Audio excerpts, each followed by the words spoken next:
The Valley has now become terrifying. Listen, if you watch Bravo, you know Dark, right? Beverly Hills, season 2, Jen Shaw, Erica Girardi, right? Like, there are so many situations that are just like a little bit beyond the pale that like start to freak you out in a way that's like not good TV. And I hate to be this person, but I feel like The Valley season 2, I was so looking forward to it. You guys know how I feel about Kristen, and like I'm loving this show, but I'm also like, what the fuck are we watching? This situation immediately rang some alarm bells for me because it's like, I talked a little bit about how one of my favorite books of last year felt like a domestic violence allegory. And then there was another show that I watched that I was like, this is about DV.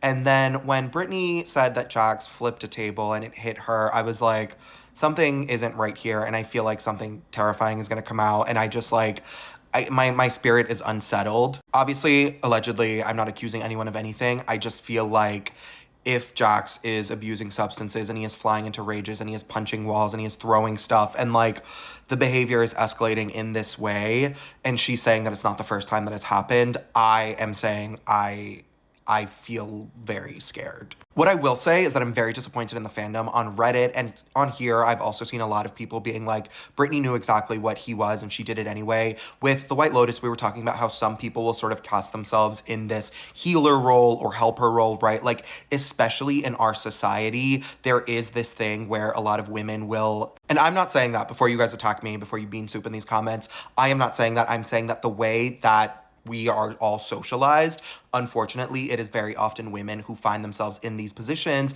of dating horrible men and then like trying to heal them and fix them and being like, I can save him, I can save him. Because society is putting a lot of the onus on their recovery on the woman, which sucks and is fucked up and is part of the reason that this is so like hard to watch, because so many people are now blaming Brittany. They're just like, you should have known, you knew exactly what he was, like you did this to yourself, we don't care what happens to you. And it's like, it's kind of different. She probably shouldn't have taken him back after Faith. She probably shouldn't have married him. She probably shouldn't still be married to him. But like at this point, they have a kid. They're like locked in. There's nothing that sort of making her feel bad about herself can do. And like with all of the stuff that we know about abuse, with all of the stuff that we know about DV, again, allegedly, I don't know. But like it is very hard to leave these situations and it is very hard to leave these relationships. And I'm just feeling like the way that the fandom is talking about it is a little weird and like anti-woman and just like a lot of victim blaming. That's really, really disappointing. Brittany is not perfect, and I would never, ever, ever say that Brittany's perfect, but there is sort of a line of being like, yeah, you married a guy who kind of sucks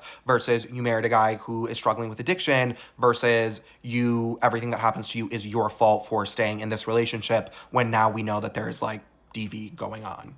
When it comes to Mother Dodie, it appears that Janet is still weaponizing her pregnancy. In this most recent episode, she was talking about like all the stuff that she's accusing Kristen and Zach of, and it's like, you are no longer pregnant. You can no longer start fights with people and call people crazy and accuse Kristen of being like bipolar or whatever, and then say that no one is allowed to respond to you because you were pregnant last year. Like, it's not working anymore. You guys know how I feel about Janet. I can't do it. These two are so toxic. I would watch 400 hours of them arguing. And it's weird because, again, we're in this weird in-between space where I'm like, Jax and Brittany are too dark because it's too real. And these two should never have gotten married. And they're like, they hate each other and terrorizing each other on television for money. And it's like, it is a little dark, but it is the kind of dark that like works on Bravo, where he is enjoying like fucking with her, right? He's making her look bad. I'm seeing a lot of weirdness again in the fandom of people being like, I don't feel bad for Michelle. She cheated, like a lot of slut shaming, which guys don't, but I do think that there is a mutuality there in the way that like she was loving when they called Sheena and Sheena was like the Baywatch guy. Like she loves fucking with him.